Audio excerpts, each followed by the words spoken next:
name is Shai. I am from the Legal Aid Society, and with me are Aviv Lippman and Emily Lundgren. Do you guys want to introduce yourselves? Sure. Hi, everybody. Thanks, Andrew. Hi, everyone. Thanks for coming. Nice to see you and be with you today. I'm Emily Lundgren. I'm a staff attorney in the Brooklyn Neighborhood Office, and I work in housing. Hi, my name is Aviv Lippman, he, him. I am also a housing staff attorney in Brooklyn for Legal Aid. And I'm sorry, I'm from Staten Island. I am the housing-related government benefits supervisor. All three of us are members of what we call the FHEPS team in Legal Aid, and so we are sort of at the forefront in terms of FHEPS and CityFHEPS. Do trainings like these, and here's our information. These are members of the FHEPS team in the Bronx. So if you are someone who is in the Bronx, works in the Bronx, or has a Bronx case, please feel free to reach out to one of these members if you have any questions or need any advice. Here's the contact for members in Brooklyn.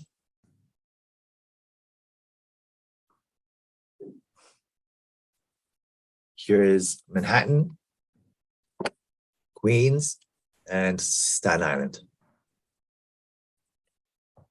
If at any point, by the way, you have any questions during this training, please feel free to use the chat and we will try to answer it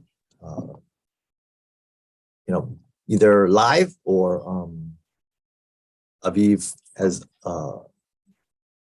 agreed to answer it in the chat. Okay, let's get started. So I'm not sure the experience level of attendees here, but before CityFHEPS, there was a number of programs, a number of subsidies, LINK, CEPS, and CityFHEPS without the H. In October of 2018, the city decided to consolidate all of these subsidies into just CityFHEPS with the H. A lot of it had to do with the sort of branding around FHEPS and the familiarity that landlords had with the FHEPS program. And so they thought it was a good idea to streamline it and have it called one subsidy, right? To qualify for CityFHEPS, the income has to be at 200% of federal poverty level for the first year. And then for subsequent years, their income could go up. It just has to be under 80% of the area median income or the AMI. Under the old program, it used to be 250% of the federal poverty level. So they've made the income limit higher. So you can have more income now and qualify for CityFHEPS.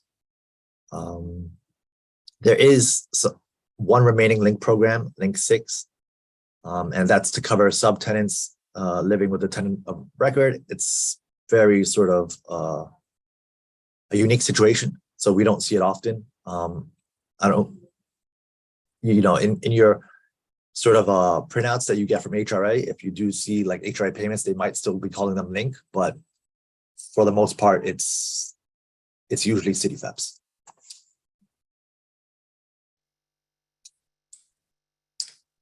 So very recently, and we're going to kind of be talking through, a few of these changes, but in September 2021, there was a big change in CityFHEPS levels to basically match what NYCHA Section 8 was paying out in the same year. So they increased the amount to have it be 108% of the fair market. I forget what the R stands for. Rent.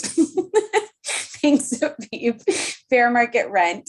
And these changes also included sort of how the payments were going to be determined. And it has to do with bedroom size, utility deductions, and rent reasonableness. We're going to get into all of those specifics later, but in broad strokes, those were the changes. And for people who are accepted into CityFHEPS in the second year, as Andrew said, the program has to be, the the tenant has to be at 80% of AMI.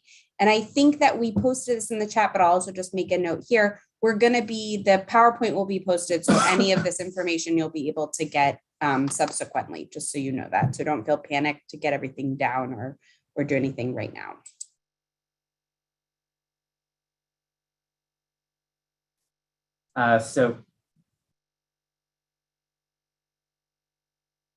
Sorry, go ahead. So since that change about a year ago, CityFHEPS rent levels are now tied to the NYCHA Section 8 fair market rent prices that are set every year by HUD. Those usually commence in January. This year, increases were delayed until May for CityFHEPS, and FHEPS, this is a little bit outdated, FHEPS also did increase in the fall. So now all these subsidies, FHEPS, CityFHEPS, and HUSA are all tied to the NYCHA Section 8 levels, which kind of makes the subsidies more uniform. And we would expect the new increases to go into effect for 2023 also in January. The increases over 2021, so now that these subsidies are indexed to NYCHA Section 8 fair market levels, we would expect changes each year. And that is much better for our clients than the numbers were a year or 2 years ago when they were substantially below market levels. Okay. So CityFHEPS is the New York City Department of Social Services. They're the agency that sort of oversees CityFHEPS. That's the DSS for New York City. There are other GSSs for other counties, but for the purpose of today's training, we're only talking about the city because CityFHEPS is a city program. You can't use it anywhere else. You can only use it within the 5 boroughs. And in 2016, DHS and HRA, they've sort of combined into DSS. So I know we sort of use these terms interchangeably, but if we can think of DSS as sort of the umbrella of HRA and DHS, that's how I would frame it.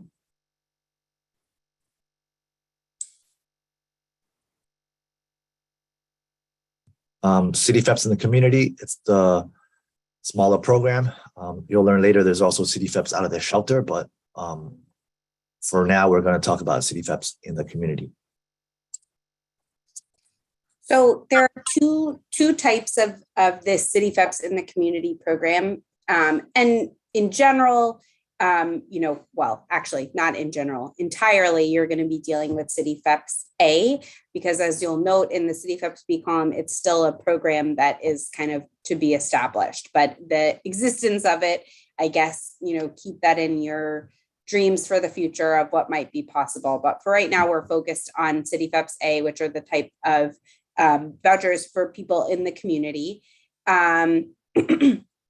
It's an opportunity to pay the rent and stay in the community in your apartment if there is a court case and you meet some of the other categorical eligibility questions, other qualifications. It's a smaller program. As Andrew mentioned, there is the larger program, which is for people who are moving out of the shelter, but we're kind of focusing mostly on the program that's dedicated towards staying in your apartment. And there's also an option to get CityFHEPS A vouchers if you have a court case or there is a health and safety reason why you need to be relocated. So those are kind of the 3 options that you might get a CityFHEPS A voucher under. And we're going to speak mostly, I want to say, about the middle option, but just kind of having that frame of reference. Okay, so these are comparison of differences between FHEPS and CityFHEPS, which are 2 different programs that tenants and landlords and attorneys and judges get confused about all the time. So this training is mainly about CityFHEPS, but just briefly for FHEPS, FHEPS is a subsidy tied to receipt of cash assistance and there being children in the household. So in order to get FHEPS, someone in the household must have an open cash assistance case, and there must be a minor child, so someone under the age of 18 or someone who is under the age of 19 and still in high school or its equivalent, living in the household. And other household members who are not on the cash assistance case are generally expected to pay 30% of their income. CityFHEPS, on the other hand, so these are not all of the requirements for CityFHEPS, but this is just the income and family comp. It's not necessarily tied to a cash assistance case. There doesn't need to be an active cash assistance case, except to the extent that there needs to be a vehicle to issue the subsidy, called a single issuance case. But with CityFHEPS, the household has to have income at or below 200% of the federal poverty level in order to initially be eligible. And then after your first year of eligibility, the household needs to be below 80% of the area median income. And all household members are generally paying 30% of their income for CityFHEPS, or if they are receiving cash assistance, the shelter allowance that goes out to the landlord for their household. And the household doesn't necessarily need to have minor children in it for CityFHEPS. It could be a single household, it could be a couple, could be an adult family, or there could be children in the household if the household's not eligible for FHEPS. So these are two different subsidies with two different requirements and different sets of rules. Here's a chart of the federal poverty level at 200%. Remember, that's what the income guidelines are when you first apply for CityFHEPS. So this is it. If you're a household size of 3, it's $46,000 and $46.60 per year. So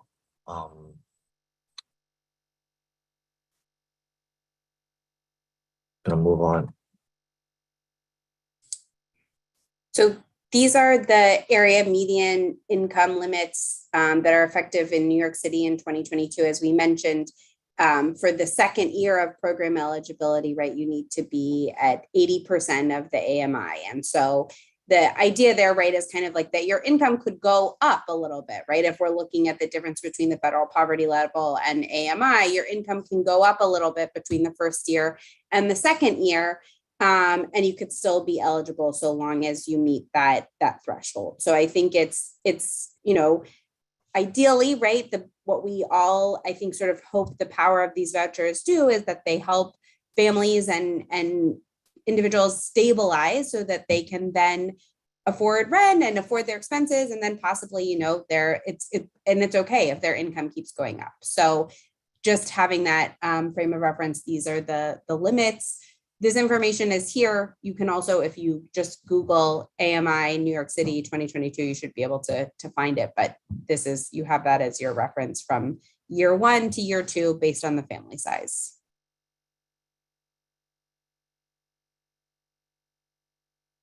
And this chart compares the 80% AMI annually with what the 30% of your income is, so generally what the tenant share is going to be. So for instance, if the tenant, after finishing a year in the CityFHEPS program, let's say it's a household of 3 and they're at the maximum, which is about $8,000 a month, their rent share would be set at 30% of their income, or $2,400 a month. And if the household made substantially less than that, their share would be set at 30% of whatever that income is.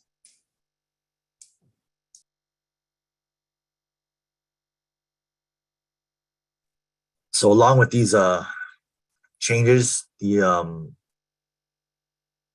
amounts increased September 1st, 2021. The rent levels increased, but they've also included sort of these Section 8 rules about bedrooms, utility deductions, and rent reasonableness.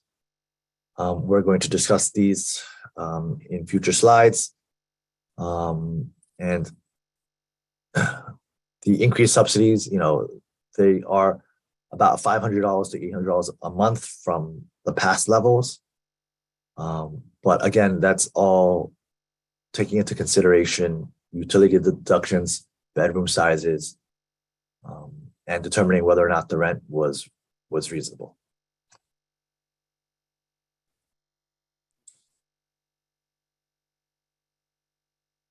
So this is, I think, the purpose of this slide is really to sort of show we want to give you guys a sense of the evolution of the rental amounts as they've kind of gone in the past in a very short period of time, right? Really just since this 2021 change.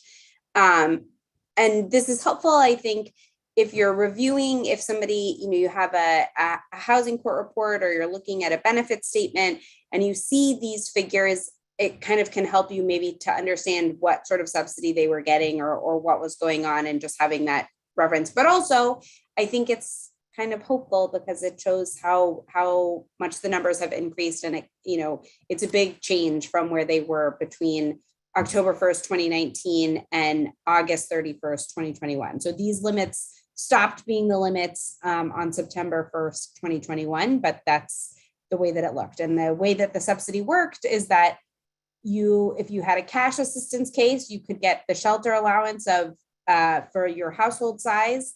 And then on top of that, the program CityFHEPS would pay the subsidy up to a maximum rent of $1,265. So for a household of 3, for example, the shelter allowance, if you have everybody is on cash assistance, PA would pay $400. And then on top of that, CityFHEPS would give an additional enhanced subsidy of $1,180 up to a maximum rent of $1,580. And here are the increased rental amounts starting September 2021 before they were increased again in May of 2022 for CityFHEPS. And you can see that these are substantially increased to what the fair market rents were last year. You can see for a 1-bedroom, so a one-person household or a 2-person household, you see that the maximum rent is ranged somewhere between $1,760 and $1,946, depending on what utilities the landlord pays for and what utilities the tenant pays for, and so on and so on. And these amounts again went up in May of 2022 to the current amounts, and we'd expect them to increase again for 2023.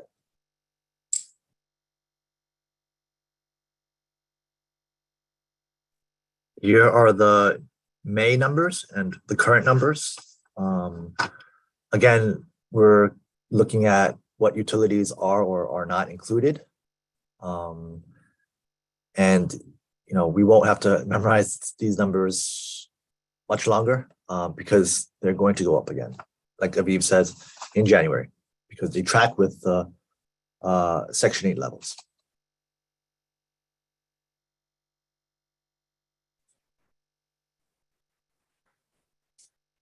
So thinking about how you're going to determine this, as we mentioned initially, and I think as you saw on the slides, we need to look at the bedroom size. So we want to talk a little bit about how bedrooms are supposed to be counted. So one countable person, and we're going to talk about what that phrase countable means. One countable person can be either in a studio or a 1-bedroom. 2 countable people can also be in a 1-bedroom. And then for every additional person, right, it sort of would bump you up. So 4 in a 2-bedroom, 3 people also are in a 2-bedroom. Then 5 is a 3-bedroom, 6 is a 3-bedroom, right? The idea is that 2 countable people should be able to be in a 1-bedroom apartment. And, we understand a lot of people sort of are confused about that and think it seems strange, sort of depending on maybe the makeup of the household and what it's going to look like. But it's pretty cut and dry that the rules really have to do with the number of people directly go to the size of bedrooms. And so elaborating on what this means to be a countable person. For the purposes of CityFHEPS, a countable person is someone with immigration status. We generally refer to a person in the household who doesn't have immigration status as an NEIS person, which stands for not eligible due to their immigration status. Anybody who has immigration status needs to either have income or be in receipt of cash assistance. So sort of our threshold 1 of accountable person is, having immigration status. And then from there, they either need to be working outside the house or have some other income, Social Security, workers' comp, unemployment, and some other income from outside, or be in receipt of cash assistance. There's no Allen budgeting possible for CityFHEPS. Allen budgeting is a type of budgeting that can happen sometimes in FEPS cases where everybody where there's, cash assistance, and you may have, for example, a parent who doesn't have immigration status and children who do, but the parent who doesn't have immigration status also has income from outside of the house, and we need to budget that against their cash assistance case. That's not an option for CityFHEPS. So if a person doesn't have immigration status, their income isn't, going to be budgeted onto the cash assistance case and be made part of the CityFHEPS case. There are no extra bedrooms based on gender, which is the way that NYCHA Section 8 works. CityFHEPS is gender neutral. So essentially, if you have a household with, a parent, for example, who identifies as a woman and a teenager who identifies as a man, there are two people in that household, and they're only going to be entitled to a 1-bedroom. So it's a gender neutral policy. And all rooms, meaning like if you're just an adult only household and you're renting a room, that's not possible to do if there are children in the household. But if it's an adult only household and they would like to rent a room, they have the opportunity to do that under CityFHEPS. CityFHEPS will cover that. All the utilities have to be included, and the amount of rent, including all utilities, can't be more than $800 per month. I just want to note that I think there is some advocacy around trying to increase that room rate because that $800 a month is for a room is it predates. I mean that's from SEPs. That's from like 2016, 2017.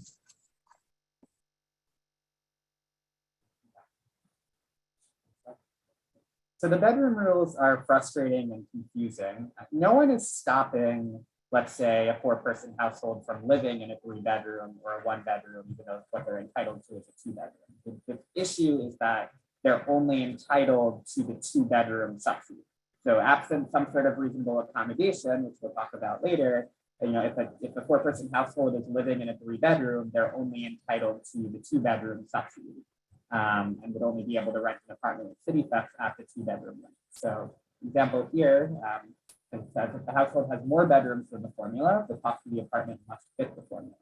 So if you have 2 people in the household, well, it's 2 people per bedroom, so they're allowed to rent at the payment standard for a 1-bedroom. But if they rent a 2-bedroom apartment or a 3-bedroom apartment, which is fine, it has to be below the limit for a 1-bedroom apartment, which is $22.18 if all the utilities are paid by the landlord and the rent is reasonable. And the household can't pay extra out of pocket. So, even if they're living in a 3-bedroom, full 3-bedroom, the rent needs to be below the 2-bedroom limit in order to be on CityFHEPS. And if the 2-bedroom, if a 4-person household is living in a 1-bedroom instead of a 2-bedroom, that's okay too, but CityFHEPS will only allow the 1-bedroom rent in that. So it's the rent they're entitled to based on their household size or the actual number of bedroom rents, whatever is lower. We'll get to that on the next slide. Okay, even more confusing. This rule, it's when we're counting sort of the utility deduction and the bedroom size, right? If the household has fewer bedrooms than permitted for the formula, remember it's 1 bedroom for every 2 countable people. They'll have a bigger utility deduction. So here's the example. If it's a family of 5 or 6, they are entitled to a 3-bedroom payment standard.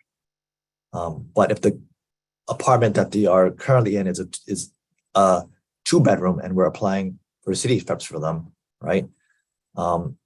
The utility deduction would be at the 3-bedroom size. So that's $169 without cooking gas and electric, right? So the subsidy would be less. I think the idea being that the landlord should not have to benefit, should not receive a benefit from this. So the math is done here. It's 2527. That's the 2-bedroom standard if all utilities are included. And we have to calculate the utility deduction for the 3-bedroom. It's 169. We take the 2-bedroom payment standard minus the 169.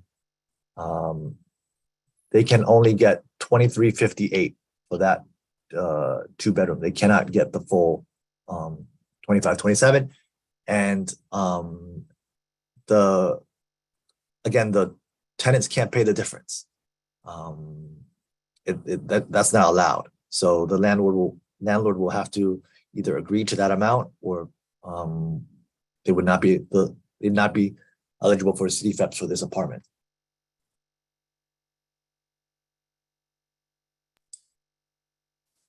So the utility deduction. And one thing I just want to note, the CityFHEPS application, and everybody may be familiar with this, so apologies if you are, but just if you Google CityFHEPS HRA, you can see the application with the breakdown of the amounts and the utility deductions, all of that information. In addition to this being posted on Housing Court Answers YouTube channel, and they're posting the PowerPoints, all of this information is also publicly accessible. Tenants, landlords, everybody can locate these numbers and these charts. So just want to make sure that you're all aware of that. So the utility deduction rules. So beginning with this big change in September of 2021, the subsidy, that amount that CityFHEPS is going to pay for landlords, will reduce based on the utilities that are not included in the rent. So if everything gets included in the rent, the landlord is essentially entitled to the most amount of money, right? Because it's like you're paying for the rent plus gas, electric, heat, hot water, everything like that. If any of those 4 utilities, and again, this is broken out on the chart, are not included, then the amount is going to be slightly reduced. So it's going to be, again, by household size and room number, basically, and you'll see how much the maximum is if all utilities are included, and how much the basically minimum is if no utilities are included. So if the tenant has to pay those out of pocket. These are going to change January 1st, along with the payment standards. And so, check, we anticipate, just as we've said, that the rent will go up. So that means that the utility standards will also change a little bit. And mentioning the chart, there's this 2-page utility chart. The front side has, information about the payment standards with all the utilities included. And then the back kind of goes through the deductions based on if the tenant has to pay for heating or other expenses. When an apartment is being submitted for CityFHEPS consideration, landlords now need to sign a form that attests the number of bedrooms and what utilities are included in the rent. So it's one additional form that you need to complete in order for HRA to process the application. The landlord needs to complete it.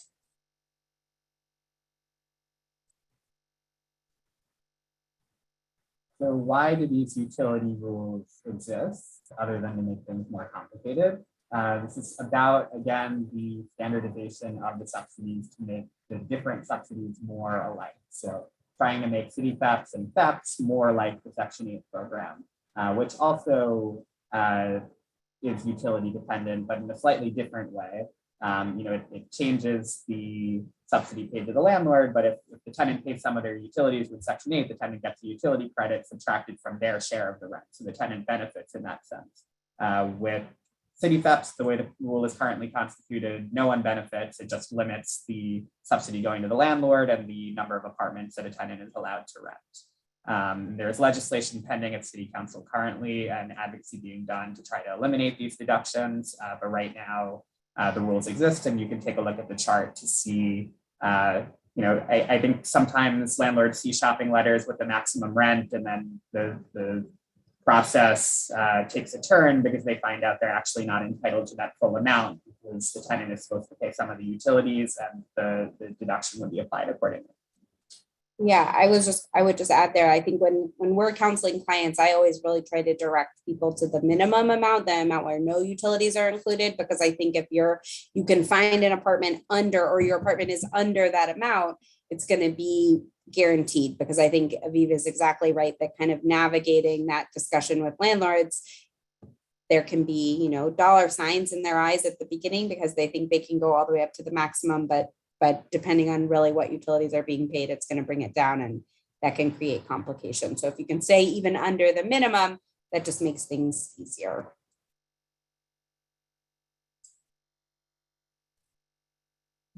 Great.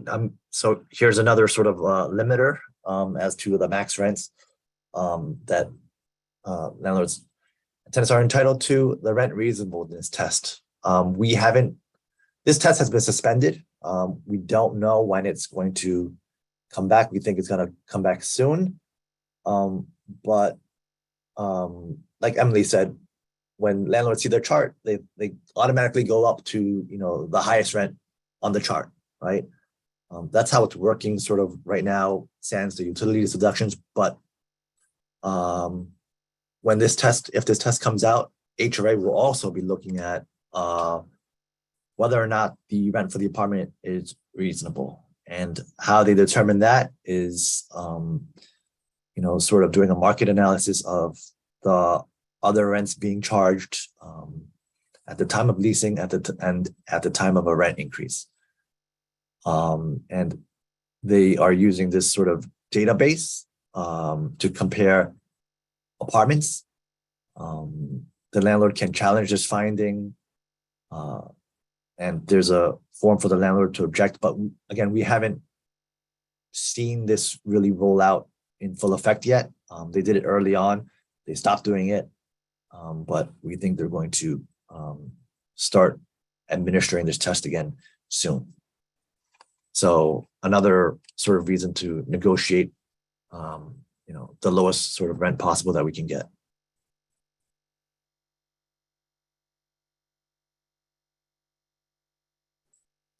Okay, so other CityFHEPS rules.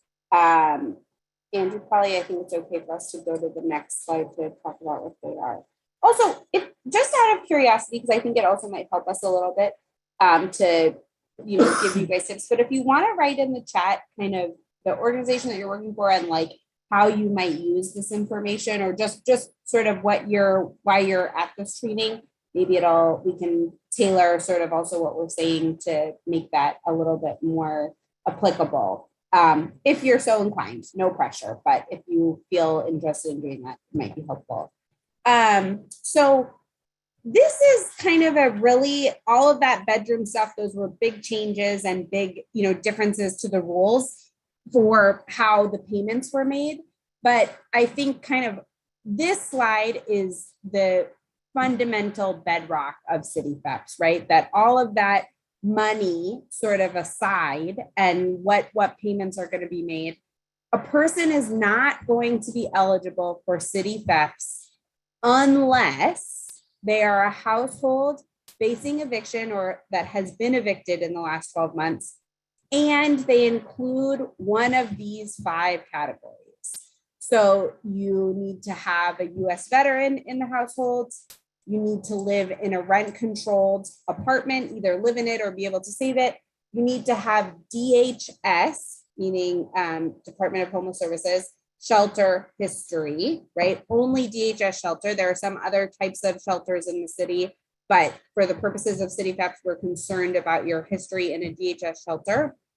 Be in receipt of APS or a community guardianship program, or include an individual who's referred through a qualifying program. And these are some of the qualifying programs: ACS, 3-Quarter Housing Task Force, Department of Corrections, I don't know what DOC is. I think that's right, Department of Corrections. But these are really rare. But the main important thing here is that, like, if you're not in one of these categories, this program is not going to work out for you. You're not going to be eligible for it. So I think if you're counseling clients or you're talking to people, this is like your number one first question, right? Looking at these 5 categories to say, do you meet any of these? And if so, then we can start thinking about bedroom size and utility deductions and all of those things. But they need to meet one of these 5 categories and, be at risk of eviction in order to stay in their apartment, or in the instance of somebody, coming out of shelter, having been evicted or otherwise staying in the community, having been evicted in the last 12 months. And I think sometimes there's a tendency to think about CityFHEPS as a catch-all, because that's how CityFHEPS without the H and SEPS and CAS programs may have worked. But CityFHEPS, as currently constituted, is a very limited program, and you have to fall into one of these categories. So most typically, we see someone with prior shelter history, more rarely someone who served in the military, or is in receipt of APS services, or you can make an APS referral. And then, even more rarely now, there are very few rent-controlled apartments. It's not rent stabilized. There are a lot of rent stabilized apartments, but this is very specifically rent-controlled apartments, which generally now you have to have been in occupancy for more than 50 years, or being referred to one of these qualifying programs, which you very rarely see.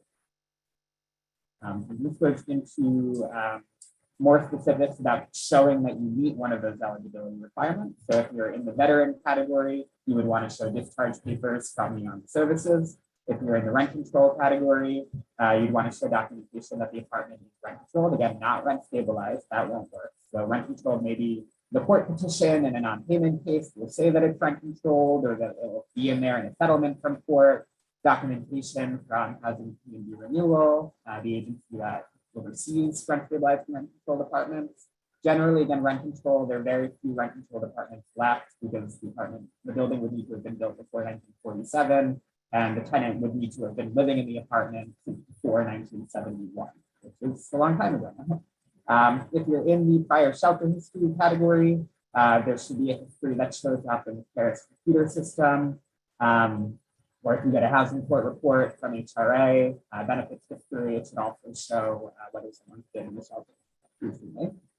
Though the shelter history doesn't have to be recent, you just have to have a DHS shelter history at some point in your life. For the 4th category, if you're getting services from adult protective services, you'd want a letter from APS that those services have been granted and are ongoing, or an order from the Supreme Court that a guardian's been appointed from you. And again, the last category is very rare, but you want to show proof that you have a referral from one of those qualifying programs. Someone asked a question in the chat. Are rent stabilized? They didn't see rent stabilized apartments. Are they eligible? So rent stabilized apartments, as Aviv said, by themselves are not eligible, right? But if a person is living in a rent stabilized apartment who is a former was in the US military, or has shelter history at some point, or has an APS connection, then they might qualify. But just being in a rent stabilized apartment in and of itself is not going to be a qualifying category to make it so you can receive CityFHEPS as a program. Yeah, and if you read the fact sheet or any public facing documents, when it says you're eligible if you live in a rent controlled apartment, I think a lot of people's reaction is, oh, I live in a rent controlled apartment. But rent controlled is a very specific category of apartments that is not the same as rent stabilization. And there are very few rent controlled apartments left. So like Emily said, you're not barred if you live in a rent stabilized apartment, but you need to meet one of the other categories, most commonly prior DHS shelter history, or being a veteran.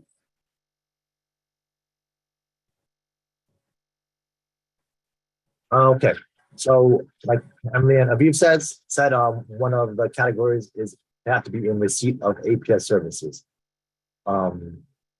So that means that the case has to have been accepted. APS will not accept the case if there's a single vulnerable adult and there's family or friends to help them out. And we often cite that as a reason for not accepting the case. So a vulnerable adult must need help with their needs and a short-term service that APS can provide, such as a guardian ad litem or GAL. Typically, when we represent tenants in housing court, we also are involved in that process in terms of getting a GAL appointed. Payee, if there needs to be a representative needed to pay rent, share each month from Social Security income, SSI, or Social Security disability, SSD, not cash assistance, which is public assistance, that's sent directly. right? So if they need to set up a pay, meaning the SSI check or SSD check would go to APS, and APS would pay the rent share with it and release the rest to the tenant. Or if a deep clean is necessary. We see this often with Collier's cases where there's hoarding or allegations of hoarding involved in the apartment, and APS is able to secure services to perform a deep clean of the apartment. Most of the time so that the tenant doesn't, to try to avoid eviction for the tenant. Please note that these services can be quite intrusive. So if it's us making the APS referral, if it's your agency making the APS referral, speak to a supervisor before going down this road. Because, like, for example, APS might make the determination that they can't live in the current apartment by themselves, that they need supportive housing, right? And we'll work on that. And if your goal was to have, your tenant stay in their current apartment, then it might not work if APS thinks that supportive housing is necessary.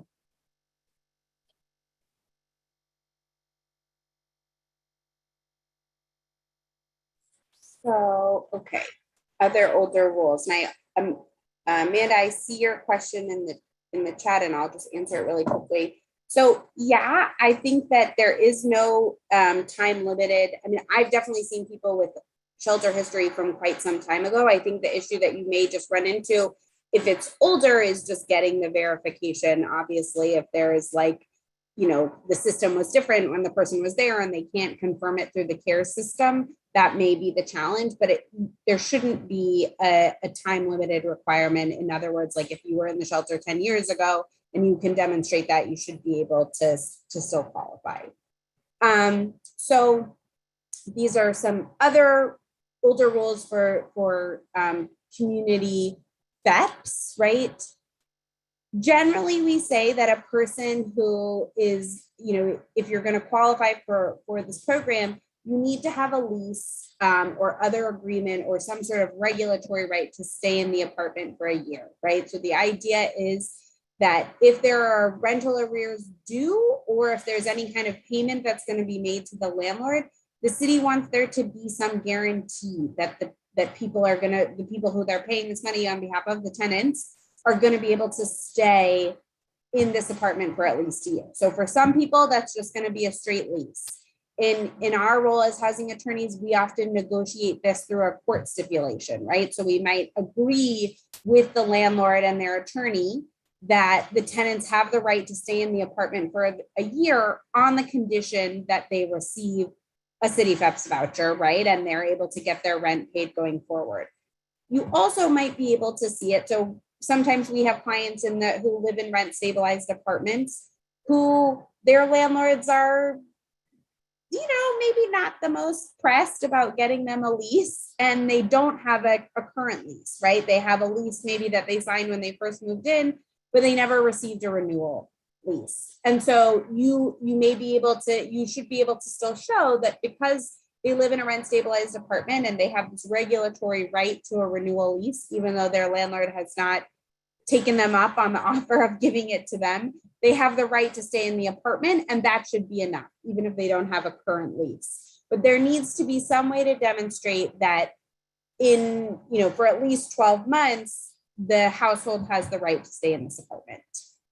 Another requirement is if the family or the household is eligible for FHEPS, meaning that they have a minor child, as Aviv talked about, and they have an open cash assistance case in the house, they need to take that before they take CityFHEPS. So they may make the decision in processing the application, this household is actually eligible for FHEPS. We're going to push them into that program instead of doing it through CityFHEPS. Same for Section 8, right? So if the household finds out that they're eligible for a Section 8 voucher, the household needs to use the Section 8 voucher before CityFHEPS. This really has to do mostly with funding and sources of funding. The FHEPS is a program that is funded by New York State.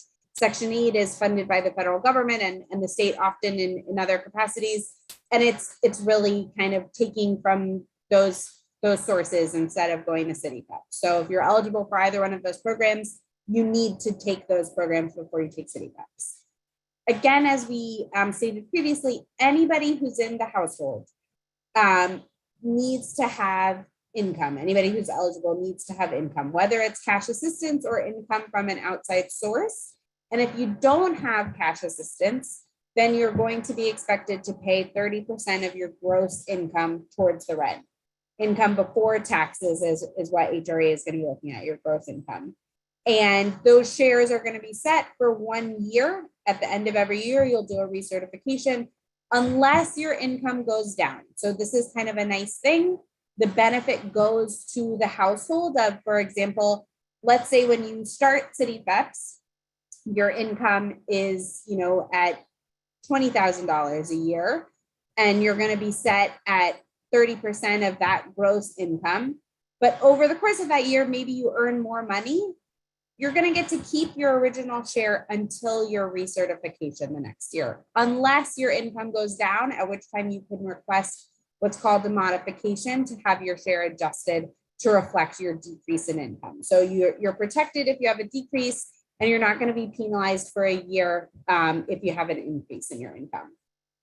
And then finally, the CityFHEPS application process doesn't start until all of the documents have been submitted. And I know that we have a lot of home-based people from home-based organizations on this call, it looks like from the chat. So want to distinguish CityFHEPS and home-based intake process, right? As you'll see in the next slides, home-based is responsible in New York City for processing CityFHEPS applications.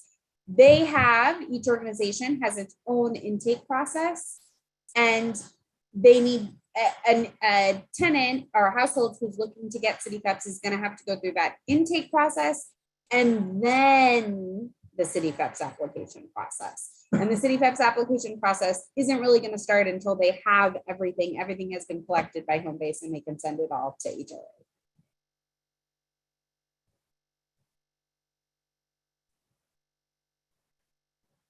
And here is the rule about the lease for CityFHEPS. So the household must have a lease or other rental agreement to rent for 1 year, and the rent cannot exceed the maximum monthly rent the first year, unless rent regulated. This is a rule that people get confused about. I think a lot of the times HRA wants to see a lease for at least a year. But if you are in rent stabilized housing, even if your lease is going to expire within the next year, you're entitled to a renewal lease that needs to be provided to you between 90 and 150 days before that lease expires, and you have your option of a 1 year or 2 year renewal lease. So this requirement of a lease is mainly for unregulated housing where the landlord does not have to let you stay once your lease is expired. So if you're in unregulated housing, then you need a new lease that will guarantee that the tenant can stay there for at least a year after the CityFHEPS approval, and the rent will stay the same for that year and not increase. If you are rent regulated, if you're rent stabilized, then because you're entitled to that renewal lease, that's okay. The rent stabilized tenant can apply for an increase within that first year, assuming that the rent increases to something that's below the threshold in the chart. So still a rent that CityFHEPS is allowed to pay. If the lease happens to expire and a new rent stabilized renewal lease is offered within that first year, and the tenant can apply for CityFHEPS to pay that rent increase as long as it's within the threshold. If there's a person younger than 18, so if there's a minor child living in the home, they can't rent out an individual room. The lease needs to be for an apartment. And at the time of the approval, HRA assumes the rent and subsidy will not change for 1 year. So that lease should keep the rent the same for the whole year, unless the apartment is rent regulated, in which case, again, the rent can be increased the amount that the rent guidelines board allows the rent to increase for rent stabilized apartment in that year. Or if the tenant's income decreases, then the tenant can apply for their share of the rent change during that first year. And they're, since they're supposed to be paying 30% of their income, if they experience a decrease in income, their share will be decreased accordingly.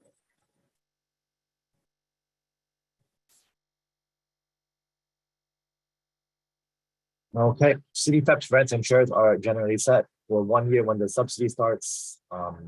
And that's also when they recertify for CityFHEPS. Households must certify yearly or every 2 years. I'm seeing more yearly than every 2 years.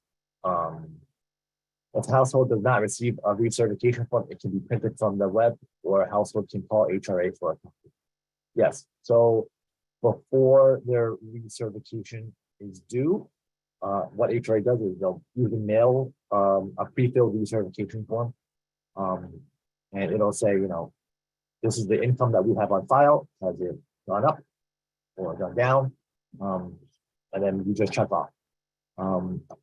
If the tenant has misplaced it or has not received it, you can find that online.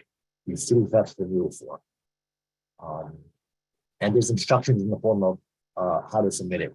You can email it, or you can speak to Homebase. You can submit it also. Like Aviva and Emily said, if a working family loses their income, they can request to modify their share downward by filing a modification form. They don't have to do it at the yearly recertification. They can do it whenever their income changes. Similar to like Section 8 and their sort of interim recertification process. If the tenant is on welfare, cash assistance, public assistance, and CityFHEPS, and the case closes, then the CityFHEPS subsidy, remember, it's not tied to the PA case, so that subsidy should still continue. CityFHEPS should still be paying each month. And they would have to either fix their welfare case or get some other type of income so that they can pay the rent. Well, their share of the rent, sorry.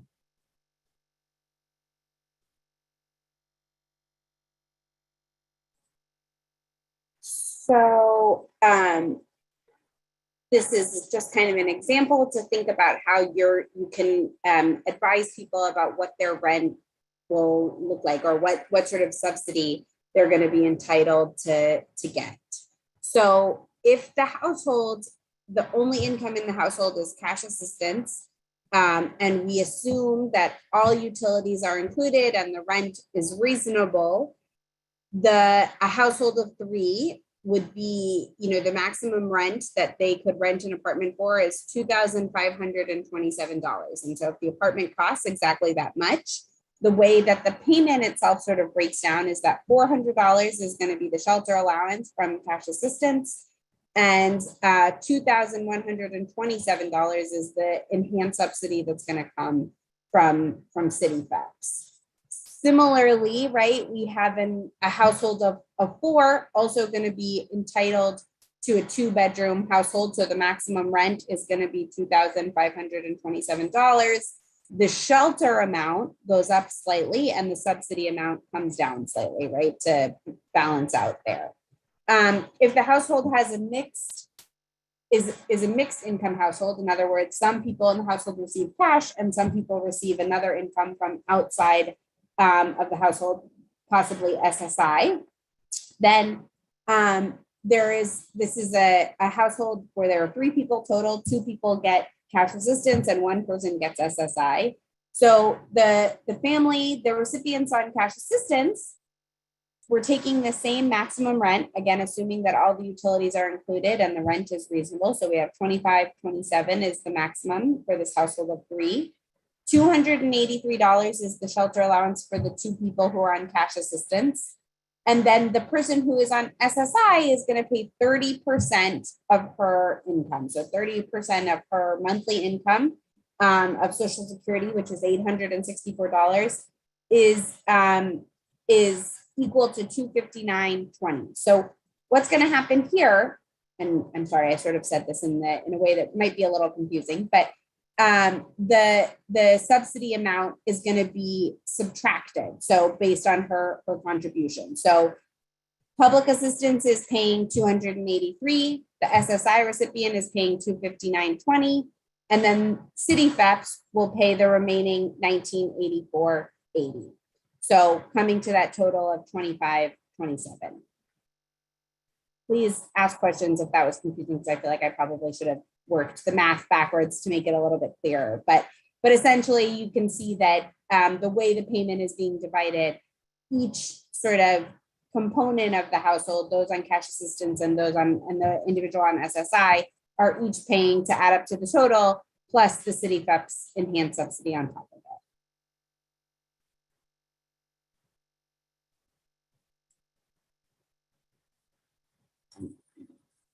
So here is a comparison between the FHEPS and CityFHEPS programs about how much the subsidy pays and what the tenant share is. So with FHEPS, again, FHEPS is predicated on there being an open cash assistance case. So if everyone's on the cash assistance case, the maximum subsidy is the same for the family size. Where members have outside income, they pay 30% of their gross income or their pro rata share of the rent. So for a 4-person household, 1/4 of the rent, whatever is less. For FHEPS, because there's a minor child that has to be there, it has to be an apartment or a house, not an individual room. And again, the FHEPS increases will also be tied to the NYCHA Section 8 increases, minus the rent reasonableness and utility.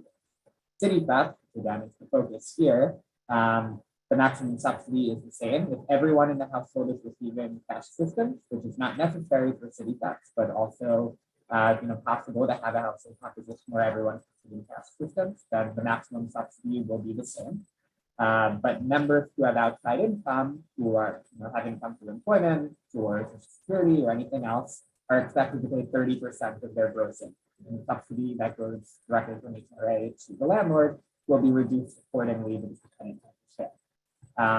Unlike in FHEPS, because it's possible to have an adult-only household, CityFHEPS can be used for a room rather than an apartment.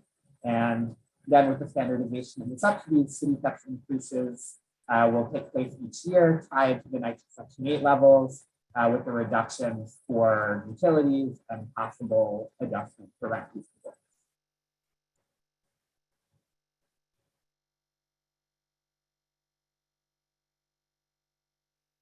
Okay, so for CityFHEPS applications to stay and pay or move, only home-based and adult protective services can submit an application to HRA for a stay and pay or move case. So again, one of the categories to be eligible for CityFHEPS is if they're in receipt of adult APS services. Usually, if that's the category that they fall under, then APS will assist in getting the CityFHEPS application into HRA. If it falls into those other categories like shelter history, right? Home base will assist in getting the application to HRA. Right now, it's difficult, a little more difficult to get an appointment with home base due to high demand. All of us, all of these sort of housing agencies are have been flooded with with the pandemic and the economy. We're all very stretched thin. So the wait times at home base are very lengthy right now. So our best advice is, if you think that your client is eligible for CFEPs, they have that shelter history, their income is at 200% or below the FPL levels, they're in housing court, have them go to home base and try to make an appointment as soon as possible. Because again, there is a long wait to get an appointment with home base. And that's just the very first step, right? You would still need to gather the documents, and the application has to be submitted to HRA. So you want to begin that process as early as possible. If there are extensive repairs needed, you want to identify that. You want to make sure that you have all the documents gathered and delivered. You want to follow up with your client to make sure that the appointments are happening. And while that's all occurring, you want to get the landlord documents that are necessary. You want to get those in housing court.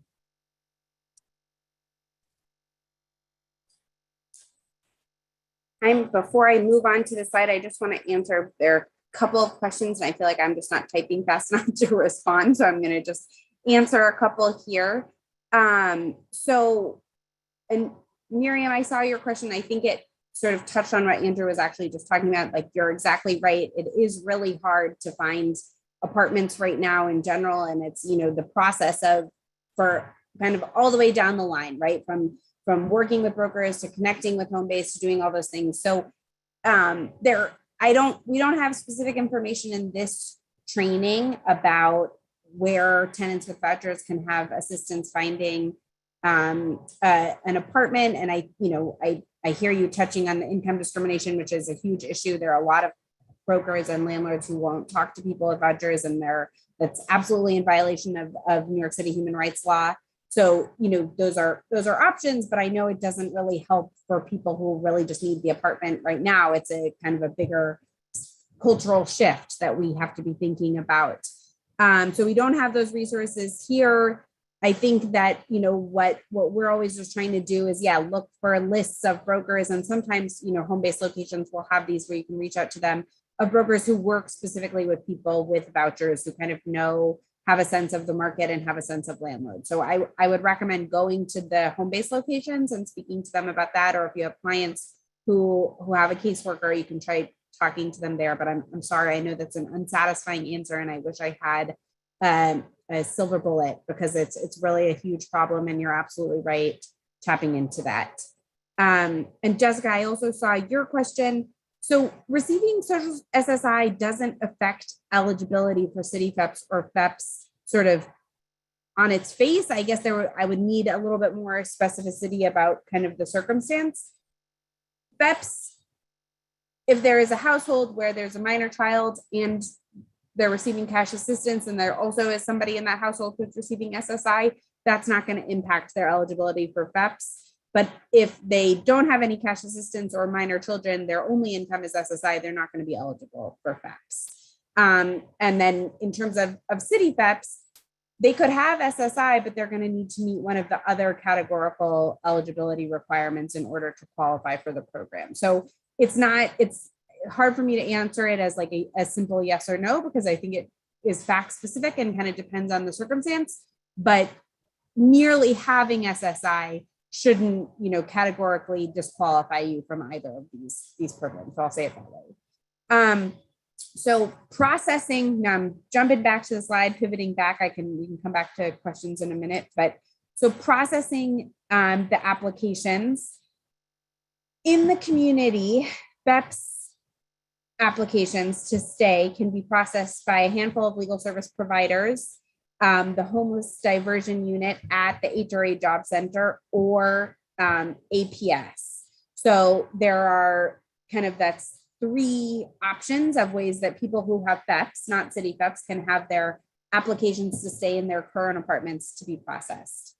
For every other kind of application, FHEPS to move, so FHEPS moving to a different apartment, CityFHEPS to stay, or CityFHEPS to move, or CityFHEPS for health and safety reasons, all of those are processed by Homebase or Adult Protective Services, APS. As Andrew said, getting to Homebase early, and as I'm sure many of you who work at Homebase can attest, getting there early is key for all of these applications, because the processing time does take a while. And so you want to if you interact with somebody who even you think meets the categorical eligibility, meaning meets one of those 5 categories for CityFHEPS eligibility, and you think their rent falls within the limits, get them to Homebase as soon as possible, right? If they're even a month or 2 behind in rent before they've been, getting that process started is going to be really helpful, because Homebase processes, they have a huge job, and they're processing all 3 of those applications, FHEPS to move, CityFHEPS to stay, and CityFHEPS moves for health and safety reasons. So it's a big, big job.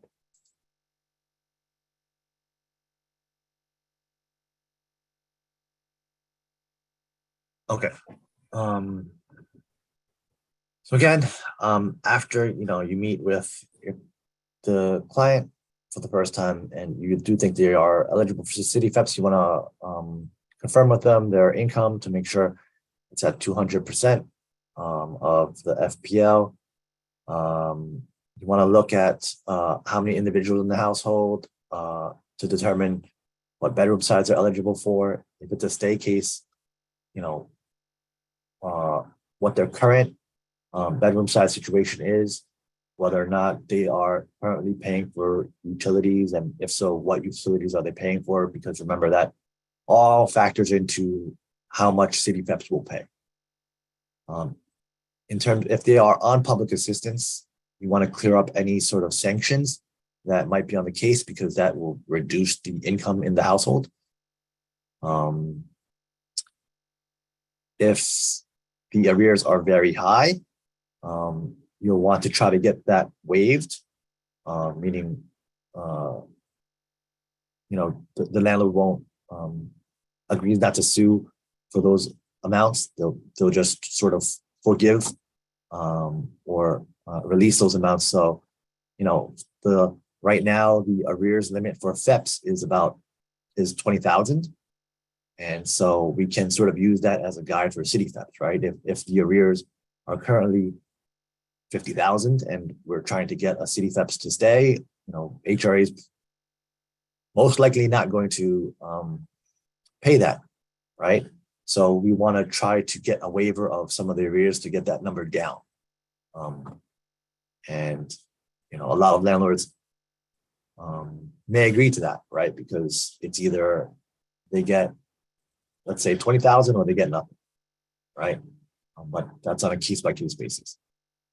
If there are repairs that need to be done in the apartment, you want to make sure that those repairs are done, because in the CityFHEPS process, home base and HRA, they look at violations in the apartment, HPD violations.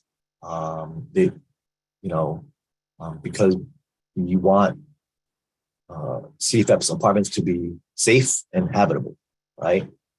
And then there's also a inspection requirement. In the midst of the pandemic, they were done virtually. I believe they're done in person now. But there's an inspection requirement similar to Section 8. And if it passes inspection, then it has to get re-inspected and it will just hold up the application. So it's best to sort of nip that at the bud and try to get those things done early.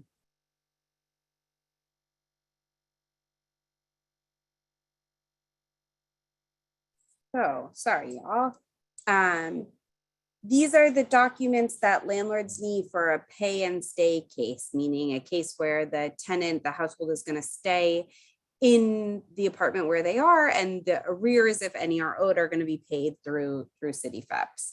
So as we said, we need the lease or rental agreement or a stipulation that's going to confirm that the household can stay in the apartment for a year. The DSS form 8F or 8G, where they're confirming the number of rooms, and also the utilities. The W-147 security voucher, if that's applicable. So it's a voucher for the security deposit if we need that as part of the agreement.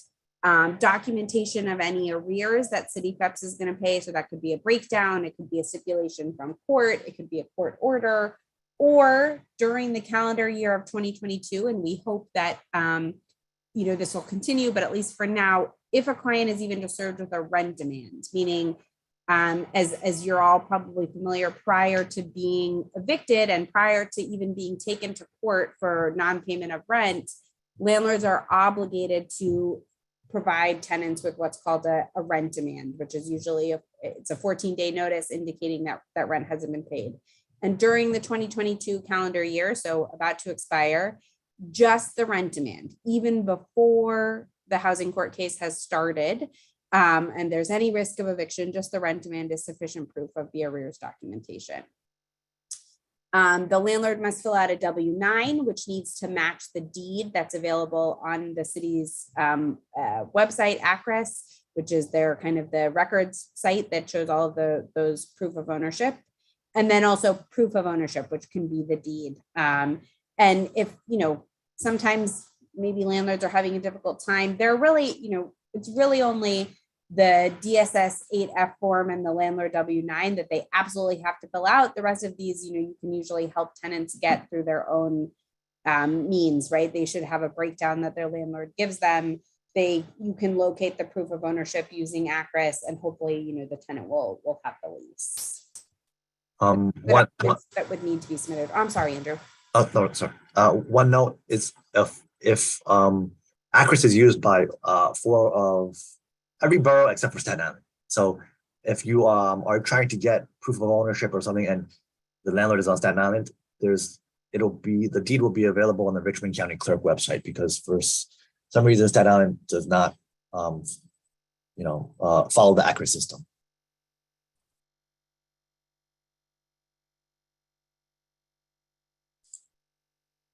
And these are the documents that the tenant needs to have submitted for the CityFHEPS application. So the W-137A, which is the general request for emergency assistance form, and that needs to be signed by the tenant. The tenant needs to submit proof of income, so their share at 30% can be calculated. So if they work, they'll need their last month's of pay stubs. If they receive SSI, you'll need that award letter showing how much they get each month. The DSS 17, which is the program participant agreement, which will need to be signed, and the 8E, which is the tenant contact information. So these are all forms that need to be signed and documents that need to be provided by the tenant in order to complete their part of the CityFHEPS application.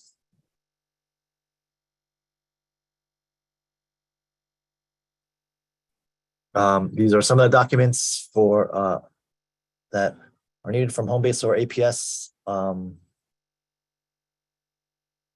The arrears commitment, if the arrears exceed 10,000.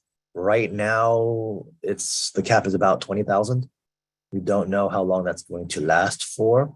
So, like, if the number is 20,000 and the actual arrears are like 25,000, and the landlord refuses to waive the 5,000, you'll need a commitment letter from a charity for the difference for that 5,000. Okay, and those are the other forms here required.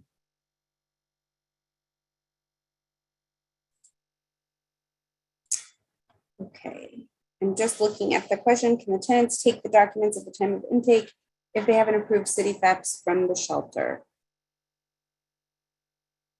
Sure. I mean, if the tenants, I think, and correct me if I'm not understanding your question correctly, but if the tenants have, all the documents that they need, and they were already approved for CityFHEPS, from leaving the shelter, it sounds like they've probably already submitted those and they have a shopping letter. That's great. But I think sort of if the question is actually, they have shelter history and that's why we think they qualify for CityFHEPS, then yeah, I think bringing everything and having as many of those forms ready to go when they go to do intake at Homebase, the more you have, the quicker the process is going to go, right? And so, yes, absolutely encouraging tenants to take all the documents they can collect from that list to their initial appointment. I think that's it. That's definitely the right idea. So the application process, kind of this overview of what it looks like. So once all of the tenant and landlord documents have been submitted and the repairs have been completed, so any violations posted on the Department of Buildings website or the Department of Housing Preservation and Development, those need to be lifted generally. And so the repairs are done. We have all the documents submitted. Then Homebase or APS only, right? Because they're the only ones that can process CityFHEPS applications, will request the following 4 things from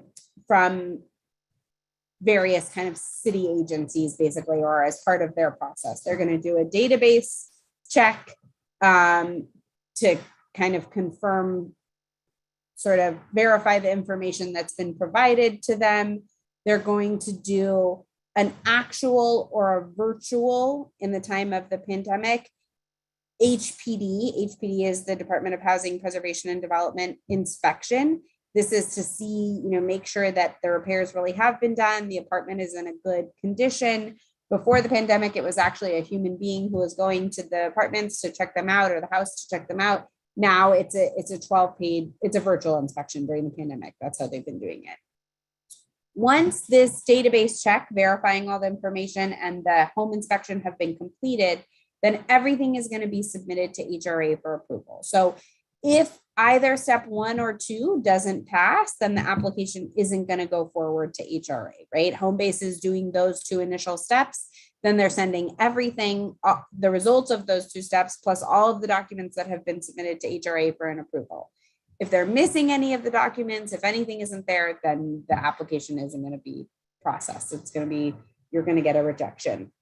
And then once HRA issues an approval, any checks for the arrears will be issued by CRPU, which is a division at HRA.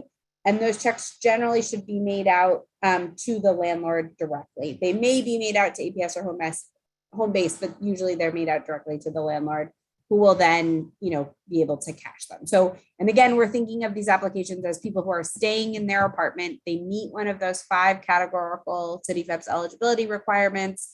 Their rent matches up using the math that we talked about earlier in the slide, and they've obtained all of the documentation and brought it to Homebase, had it processed, did the database check and the virtual inspection, and then at that point, hopefully, finally, they're going to get an approval.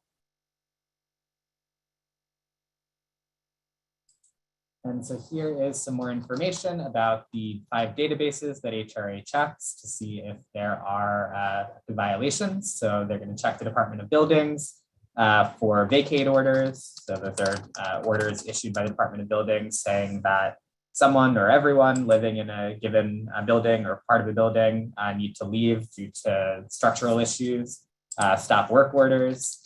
They also check the Department of Buildings BIS system for certain categories of complaints and violations that are recent. I recently had an issue where there were violations for illegal occupancy and a vacate order for the basement, even though my client didn't live in the basement. And the idea was that was an issue that could affect other apartments in the building, potentially make it dangerous. They check on the certificate of occupancy to make sure that this is a legal apartment, that if it's, the building is supposed to be a 4-bedroom, that it's being rented, building is supposed to have 4 apartments, that it's being rented out as no more than 4 apartments, and it's not been illegally split up. They check with the Department of Finance to make sure that the name of the owner on the deed matches the taxpayer ID. If they find open lead paint orders, those may need to be corrected up front. And they check with HPD, check HPD online for different violations. You can check the litigation tab to see if tenants or HPD have recently been suing the landlord for major issues like heat and hot water being out. And if they are members or if they're enrolled in the alternate enforcement program, because there have been lots of issues and litigation in the apartment or building in the past. And if any of these databases raise red flags, these issues may need to be corrected before HRA will approve the apartment for assessment.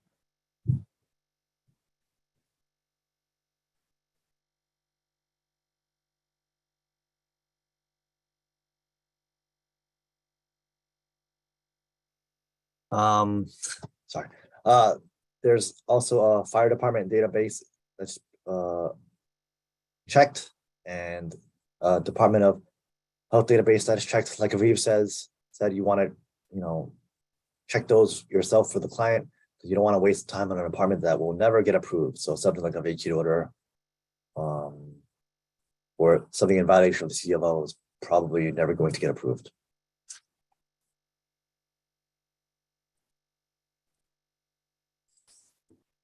So what kind of where does the rubber hit the road when you have a CityFHEPS to stay case? So what kind of money is HRA going to issue? So HRA will issue all of the arrears as a one shot with a recoupment or payback, depending on the income of the household. So for some households, for example, if there's certain types of income, the money doesn't need to be paid back, and the caseworker, the HRA worker will, and the home-based worker in return should go over that with the tenant to see if it's going to be a loan that they pay back or if it's going to be a grant.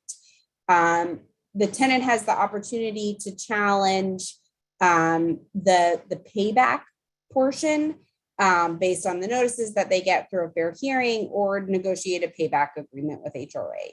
So in other words, when CityFHEPS, this is different from FHEPS, but when CityFHEPS pays the arrears, that money is generally speaking a loan, depending on the income of the household.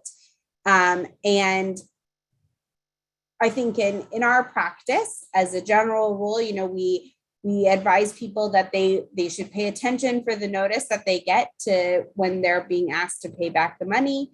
They may be able to challenge it with the state, and alternatively, HRA seems to be generally open to negotiating, agreements with people to pay back the money in a way that is manageable. They do not offer signing bonuses to the landlords anymore. So outside of the arrears, there's no signing bonus to the landlords. But HRA will pay the first month in full for tenants who stay in place, and then generally will pay all or some of the arrears. In my experience, I've seen them they've been paying all of the arrears. So they pay the first month so that, we're kind of starting on with our first foot forward, I guess, and everything is there. And then the HRA will pay also the arrears. If the household is getting cash assistance, then the landlord is going to get 2 shelter payments per month and 1 subsidy payment before the first month. So they'll get as we talked about, 283, 400, whatever it is, depending on the household size, they'll get those 2 payments, which are shelter payments, and go out twice a month, and then the 1 subsidy payment, which kind of brings it up to the total rent amount before the first month.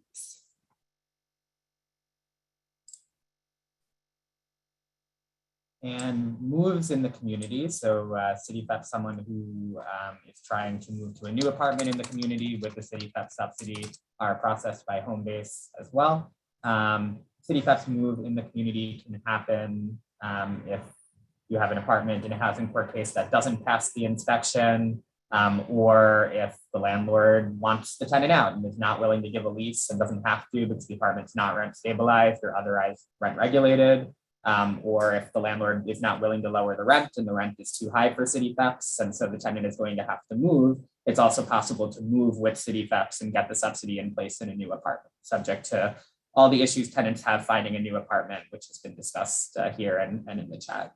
And CityFHEPS moves can also happen for a health and safety reason, if there are major issues in the apartment and it's not safe for the tenant to live there. And there's some documentation of that, or if the lease is up and the landlord's not renewing the lease, or is not willing to keep the rent within CityFHEPS limits, or start a new housing court proceeding, a non-payment case or a holdover case. In that case, the tenant can get what's called a shopping letter, or sometimes colloquially a voucher, because that's the Section 8 terminology. You can get a shopping letter, which should theoretically allow you to transfer your CityFHEPS to a new apartment. And this is different from Section 8, where you can kind of move at will without a reason. In order to move with CityFHEPS, you're going to need that health and safety reason, or another reason why you have to leave, such as the landlord is not willing to let you stay there and doesn't have to let you stay there.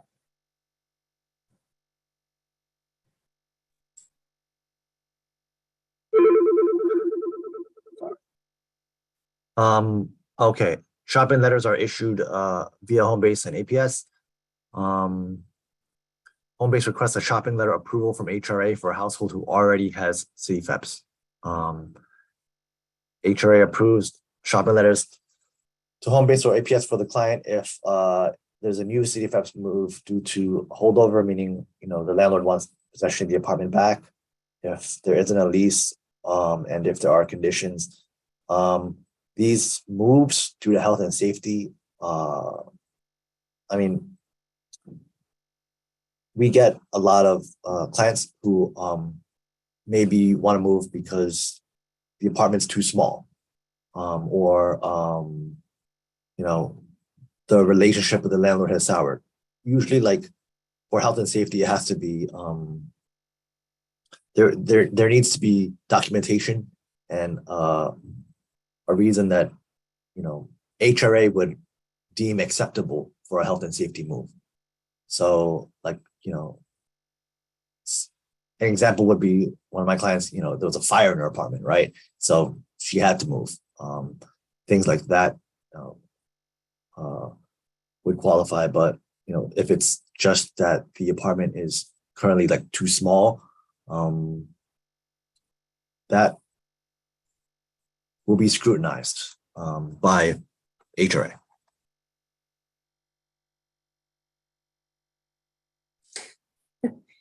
Okay, so the shopping letter, which is the letter, or as Aviv said, sometimes we call it a voucher, that gives people permission to be looking for a new apartment through CityFHEPS. So in general, CityFHEPS shopping letters are good, meaning, you know, they're still valid for between 90 and 120 days. But more and more, we're seeing them, you know, valid for longer. I think everybody understands that the housing market is really tough right now. And so they're trying to give people as much time as possible with a valid shopping letter to go look. The letter should explain the highest rent that is permitted for a household of this size. So really what that means is the amount, if all the utilities are included, it's the max. So it's really important when you're talking to people that you clarify with them that the amount that's listed on that shopping letter assumes in most circumstances, I think in all circumstances, that all the utilities are going to be included. And so it's important for tenants and landlords alike to go back and look at the charts that are listed online to show the range when, you know, some other utilities are not going to be included. We're trying to advocate to ask that more information be included on these letters. And I think that they're starting to send, or they're attaching the utility payment schedule in general. So I think you are seeing that more often now, where you can see the range. But I think if for whatever reason that's not there, or there's confusion about it, it's just really important to clarify with the tenant that they, you know, that's the maximum.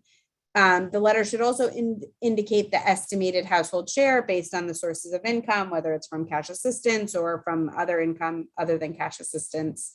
The letter will refer and kind of make note of the source of income discrimination unit at social services through HRA, right? Which is kind of like letting people know that if they are having issues, I think Mariam, you brought up this question, and we talked about it a little bit, where brokers or landlords don't want to take their voucher, they can call into this unit. I think we definitely encourage people to do that, and we want people to be mindful of that. We also appreciate that that can be, in the moment, a hard thing to have to deal with when you're really just looking for an apartment. So, you know, making records and keeping mind of that is important to do, but, you know, we know it's not a complete solution to the problem. And then finally, the letter should indicate the documents that are needed from the landlord. So it'll specify those same documents that we had on the earlier slide. Those documents are on HRA's website, and landlords can locate them, you know, directly.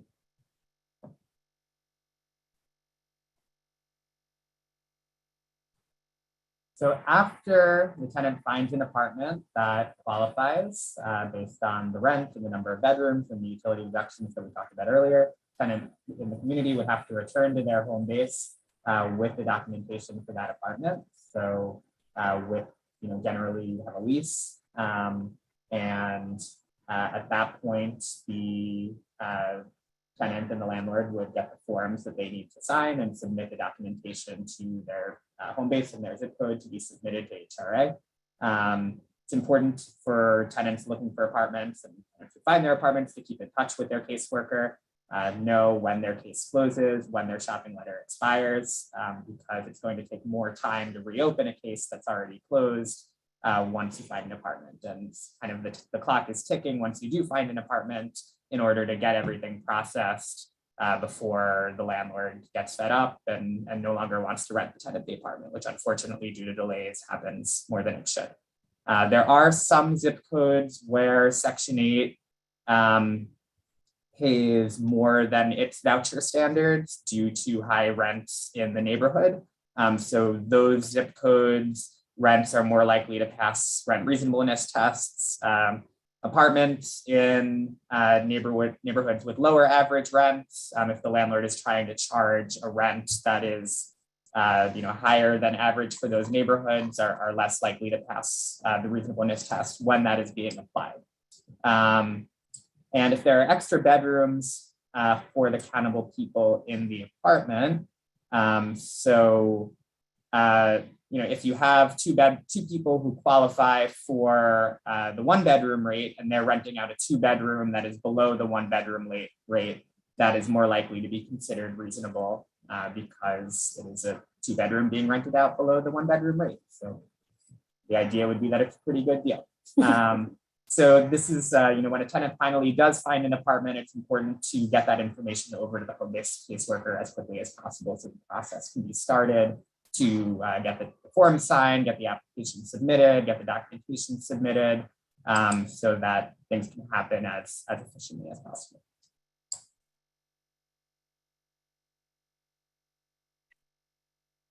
Okay, like we said before, I'm gonna sort of breeze through this slide because we've covered this a number of times.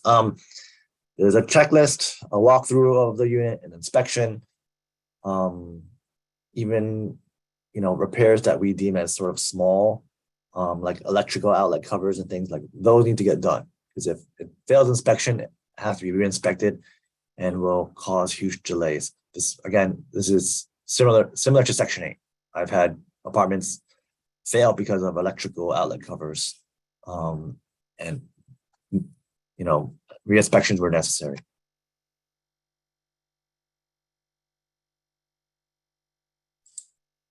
So the home base is going to submit this big packet kind of with what we talked about. It's going to be the application, their results of their inspection, which is, photos or video, their inspection checklist. And then, HRA, as we said, is going to go through and approve or reject the application or ask for more information. The checks are issued, by the CRP unit at LOSU, the Landlord Ombudsman Services unit, and the checks are given to home base generally, not to the tenant. They're going to, again, made out to the landlord. During COVID, often they were just being mailed directly to the landlord, but now, maybe more often we're seeing them go to home base, and then, they'll have the landlord's contact information, and that can, happen through that process. In the future, I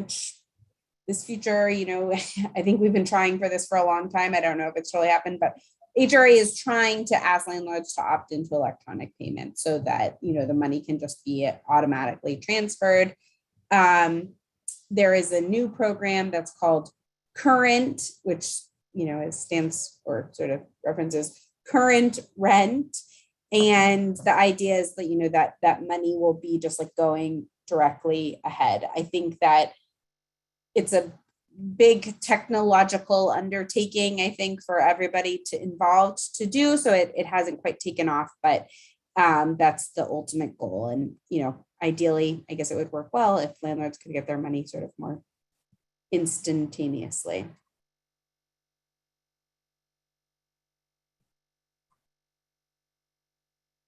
And where the household has earned or unearned income. So let's say this household does not have an open cash assistance case. As a vehicle for the checks to go out, there needs to be what's called a single issuance or SI cash assistance case open. So the tenant will not have an ongoing cash assistance case, but in order for HRA to issue the checks, there needs to be a single issuance case. So the tenant is going to need to apply to get that case open. It's just a means to issue the rent arrears. There's a lot of confusion because it's hard to know how to handle an application for cash assistance for someone who's not actually intending to apply for cash assistance, but this is a necessary part of the process and another place where we see delays. So if tenants are asking about this stuff, it's called a single issuance cash assistance case, and that case needs to be open in order for the checks to be issued.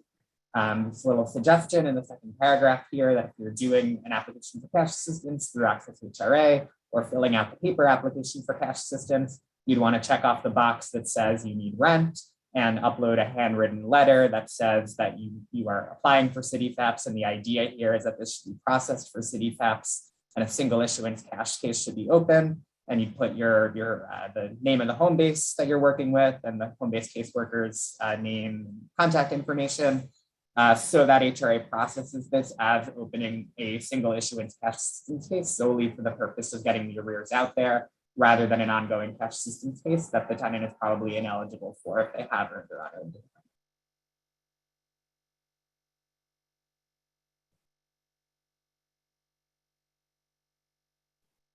Okay, this slide sort of, again, it's one of those comparison slides between FEPS A and B moves and CityFHEPS moves. They're very similar. I would just look at the broker's fee. For FEPS, it's half a month. For CityFHEPS, it's 15% of the year. Again, there's no unit hold incentive for FEPS. There is for CityFHEPS. So they'll pay the landlord for up to 1 month if the reason for the application being delayed is solely because of HRA. They won't do that for FEPS. And the incentives and the signing bonuses for landlords, again, those are gone. There was never any for FEPS A, and now aren't any for CityFHEPS.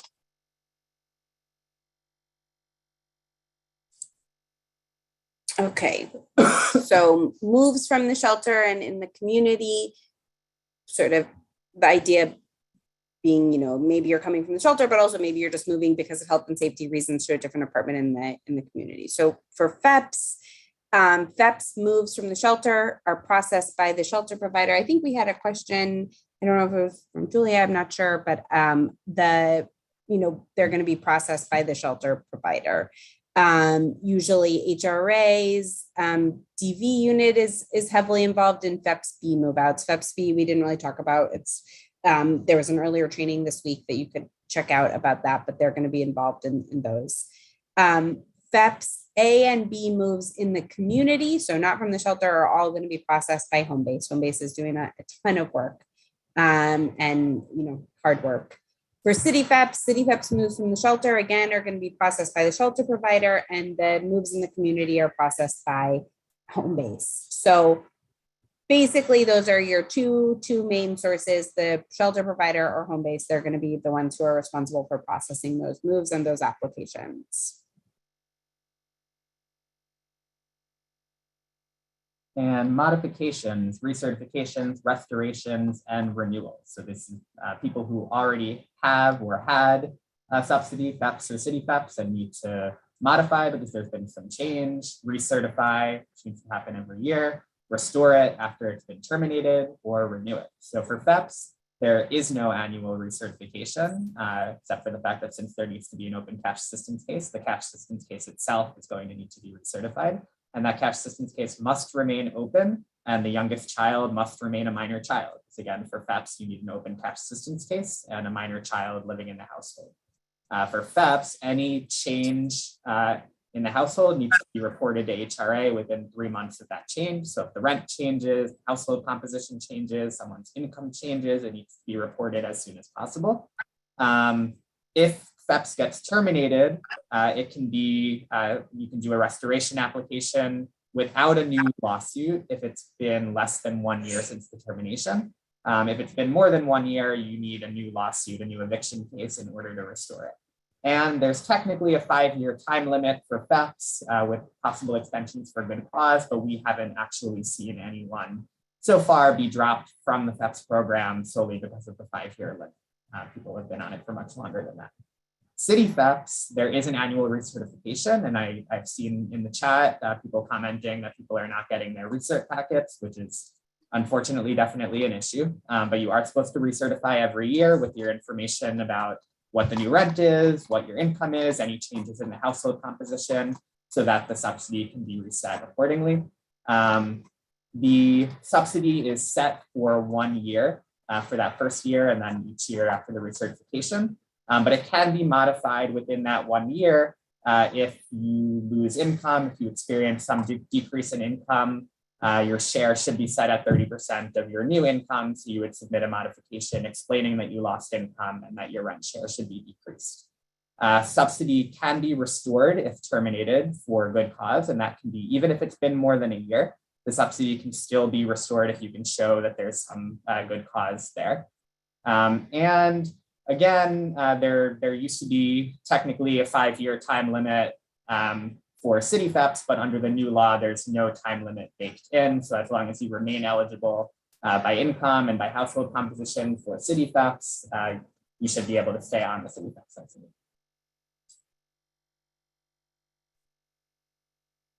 Okay, last slide. Households can request a city fair hearing at 16th Street in Manhattan about CityFHEPS, but fair hearings take time. It's often quicker. Well, you can still request a fair hearing, but you can, at the same time, you can advocate with HRA, with the RAP unit, while the fair hearing is pending, to try to get it resolved. And usually it gets resolved before the fair hearing occurs. During COVID, fair hearings are being held telephonically. They're held by phone. If you have issues with checks, that is done by contacting CRPU, that's HRA's Central Rent Processing Unit, because they are the unit that sends out the checks. They're not sent out at the local center. Legal providers can contact HRA, the RAP unit, to restore or modify CityFHEPS. It can also be done through Homebase. And the Legal Aid Society FHEPS team can be emailed for advice. Our contact information will be distributed along with the slides. And I believe this training will also be uploaded to YouTube, so you can find that information there again. Thank you, everybody. Thank you to our presenters. Does anybody have any questions, or is there any questions left in the chat that y'all have to or want to address? No? All right, well, once again, thanks everybody for the participating. Thank you to our presenters, Andrew, Emily, and Aviv. We also have a workshop on pathway to social housing in December, the 21st. So if you want, you can subscribe to that. For all other events and workshops, you can go to our website and subscribe to our newsletter. Once again, thank you all for your work, and have a great evening, great weekend, and happy holidays. Thank you, everybody. Thank you for having us. Really great questions, you guys. I just saw one very quick one, I think, from Andrew. So the question was, are there any consequences if a household member has any contact with law enforcement? Not for CityFHEPS sort of on its face. I think that's like, there may be more complications, I guess, related to housing that we could talk about in a different context, but not for the purposes of CityFHEPS, sort of just eligibility or application. Thanks for the question. Great. All right. Thank you, everyone. Take care, everybody. Have a great weekend. Have a great weekend. And I'm just going to pop the Housing Court Answers hotline number on the chat for anybody who has specific questions. Thank you, Nico. No problem.